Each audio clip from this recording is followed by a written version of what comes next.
नमस्कार दोस्तों, voice of Jaisalmer में आपका बहुत बहुत स्वागत है। मित्रों, मेरे साथ में है राजेंद्र जी अवस्थी और आज हम चर्चा करेंगे वर्तमान परिदृश्य पर, यानी कि हमारी जो धार्मिक नगरी है, भारत का मध्य कह सकते हैं। वैसे तो हम उत्तर प्रदेश कहते हैं, लेकिन भारत का मध्य हिस्सा है जहाँ पर अभी एक शिव की चर्चा हो रही है। तो हमें मंथन करना चाहिए। मंथन के साथ मेरे साथ में है बात करने के लिए राजेंद्र जी अवस्थी। जैसा मैंने आपको बताया, तो राजेंद्र जी अवस्थी, आपका बहुत बहुत स्वागत है। धन्यवाद सुरेश जी। बिल्कुल राजेंद्र जी, मैं जो आपको एक मंथन पे लेकर के आया हूँ। मंथन का मूल उद्देश्य मेरा यही है कि हम सभी भाई मिलकर के रहें। तो आज जो परिप्रेक्ष्य चल रहा है, इस पे हमें किस तरह से मंथन करना चाहिए? देखिए सुरेश जी, सबसे बड़ी बात तो ये है कि जो ये विषय आज चल रहा है, पूरे विश्व में इस पे चर्चा भी हो रही है और विशेषकर भारत में तो होनी है, क्योंकि भारत से जुड़ी हुई चीज़ है। तो हम लोग ये सोचें कि जो गलतियाँ पूर्व काल में हुई है उनका दोहरान नहीं किया जाए, उन गलतियों को छुपाया भी नहीं जाए, उन गलतियों को समाप्त किया जाए। तो ऐसा कुछ मंथन जो है हमें करना चाहिए इसके लिए। बिल्कुल, आपने बहुत सटीक और सही बात बताई। जो पूर्व में गलतियां हो चुकी है उसे हमें उसे हम दोहराना नहीं चाहिए। बस बात का मुख्य बात यही है, निचोड़ यही है। मित्रों, जिस प्रकार हमारे भारत के ऊपर मुग़लों का शासनकाल हुआ, उसके बाद में अंग्रेजी व्यवस्थाएं आई, तो उसमें हमारे कई सुधार किए गए। हम अगर बात करें राजा राम मोहन राय की, तो उन्होंने कई ऐसी प्रथाएं थी, शिक्षा, नारी उत्पीड़न और सती प्रथा, तो कईयों को उन्होंने बंद करवाया। अब जब कुछ लुटेरे आए थे, उन्होंने हमारे धार्मिक स्थलों के साथ तोड़फोड़ की।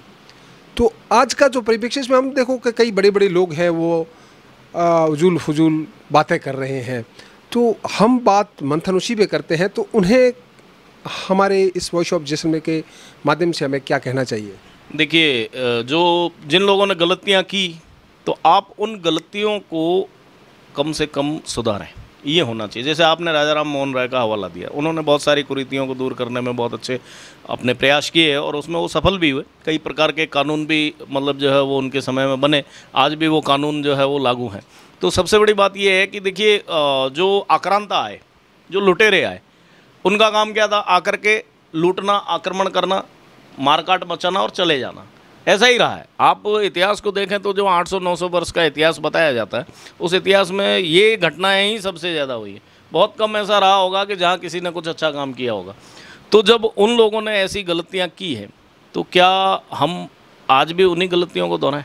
आज तो हम लोकतांत्रिक व्यवस्था में जी रहे हैं। भारत जो है वो स्वतंत्र लोकतंत्र और विश्व का सबसे बड़ा लोकतांत्रिक देश है, जहाँ अपना एक बहुत बड़ा संविधान है। तो हमें अपने संविधान पे पूरा विश्वास होना चाहिए। हाँ, ये सत्य है कि लम्हों ने खता की, सदियों ने सजा पाई। तो ऐसी चीज़ हम आज उसको क्यों लागू करें? हम तो ये कहें कि जो लम्हों ने खता की, उन खताओं को उसी वक्त अब ख़त्म कर दिया जाए और जो वास्तविकता है उसको सामने आने दिया जाना चाहिए। और इसके लिए सभी लोगों को भारत के संविधान पे विश्वास रखना चाहिए। हमारी जो न्याय प्रणाली है, हमारा जो कानून है, उस पर विश्वास रखना चाहिए। वो क्या उस पर निर्णय करता है, वो क्योंकि देखिए, साक्ष्य के अभाव में तो कोई निर्णय होता नहीं।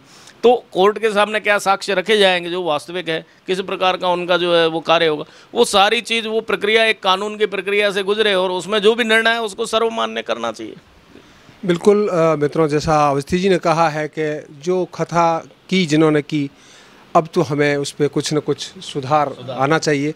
अगर हम भारत के अंदर भारत की वर्तमान स्थिति को देखें, तो कई ऐसी हमारे समुदाय हैं जिनका धार्मिक परिवर्तन अभी कुछ सालों पहले ही हुआ है। 150 साल 200 साल पहले वह वही जातियां पीछे लगा रहे हैं। तो मित्रों, मंथन बात का होना चाहिए, उन्हें अपना मंथन करना चाहिए। और इस विषय पर मंथन हमारी, जैसा अवस्थी जी ने कहा, न्यायपालिका कर रही है, तो उस पर हमें ज़्यादा अपना, कहते हैं ना कि आपसी माहौल स्वार्थ न बिगड़े, तो मंथन हमारी न्यायपालिका को करना है। जैसा अवस्थी जी ने कहा है, हमारे संविधान को करना है, हमें थोड़ा सा इंतज़ार करना है। तो इसीलिए आज इस बात का हमारा मंथन था। और आपने भी जो बात कही है कि जो करने वाले कर गए, आज का जो समय है उस पर हमें तो थोड़ा सा ध्यान रखना ही चाहिए। देखिए, तर्क वितर्क ये होना चाहिए, लेकिन कुतर्क नहीं होना चाहिए। सबसे बड़ी बात है, मतभेद जरूर होता है, होना ही चाहिए। मतभेद होगा तभी हमें पता चलेगा कि कौन किस प्रकार से जीने का प्रयास कर रहा है। हर एक को अपना अपना जीवन जीने की स्वतंत्रता है। हम कुत्ते की तरह थोड़ी जी सकते हैं, वो अलग जानवर है, लेकिन कुत्ता गाय की तरह थोड़ी जी सकता है, वो अलग है। तो ये सब में एक मतभेद जो है वो होता है, लेकिन मनभेद नहीं होना चाहिए, सबसे बड़ी बात है। और हमें पंच भी नहीं बनना चाहिए कि हम कहीं पे भी बैठ करके किसी गली, सड़क, नुक्कड़, चौराहे, किसी थड़ी पे या कहीं पे भी खड़े होकर के और हम बहुत ज़ोर ज़ोर से चर्चाएं करें उस पर। और हम ये मतलब जो है न्यायाधीश नहीं है, हम जज नहीं है। जब मामला कोई भी न्यायालय में होता है तो वो न्यायाधीश पे ही छोड़ना चाहिए, स्वयं न्यायाधीश नहीं बने। ऐसा मेरा एक निवेदन सबसे ये है कि हम न्यायाधीश ना बने, हम चर्चा करें। लेकिन बिल्कुल मित्रों, बिल्कुल सही बात है। मामला जिस हम मंथन पे बात कर रहे थे, मूल मंथन का विषय यही था कि जो हमारा अभी वर्तमान शिव मंदिर पे जो चल रहा है, इस पे हमें शांति बनाए रखनी है, क्योंकि वर्षों पुराना मामला है, 350-400 साल पुराना मामला है, उससे पहले इतिहास है, उस पर कई विशेषज्ञ बैठेंगे और हम गली के नुक्कड़ पर, थड़ी पर अगर कोई चर्चा करते हैं उससे शायद माहौल ही ख़राब होगा। इसलिए हमें मंथन करने की आवश्यकता है। हमारा विषय यही था। छोटा सा आपका समय लिया, हमें दे इजाज़त। बहुत बहुत धन्यवाद। राम राम शाह, राम राम। धन्यवाद। राम राम।